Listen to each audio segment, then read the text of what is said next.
Johnny Cash, the Man in Black, was not only a country music icon but also a man of deep principles and strong personal convictions.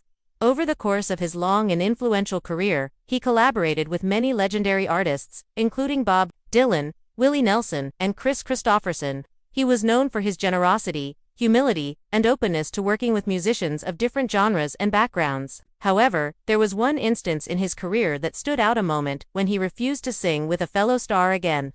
And the story behind it has surprised many fans over the years. The artist in question was none other than Elvis Presley, the king of rock and roll. In the early days of their careers, both Cash and Presley were label mates at Sun Records. They were young, hungry, and full of raw talent. Their mutual respect was undeniable, and their musical paths crossed frequently. They even performed together in informal jam sessions that would later become known as the $1 Million Quartet, which also included Jerry Lee Lewis and Carl Perkins. These early sessions were marked by energy, creativity, and a sense of brotherhood. However, as the years passed and fame took its toll, the relationship between Cash and Presley began to shift, while Johnny Cash remained grounded in his roots, embracing gospel and country with a focus on authenticity. Presley gradually leaned into the glamorous, heavily commercialized image crafted by his management.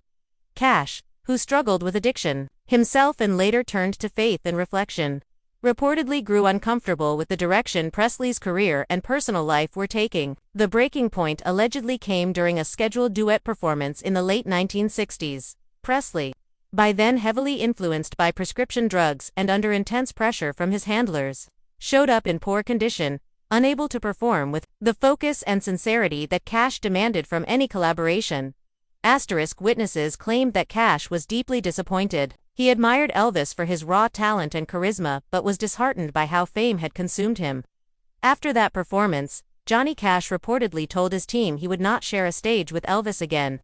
Though he never publicly condemned Presley, those close to Cash said it was a quiet but firm decision made out of respect for the music, the audience, and perhaps even Elvis himself. Cash wanted to remember the young, passionate performer he once sang with at Sun Records, not the troubled superstar he had just seen.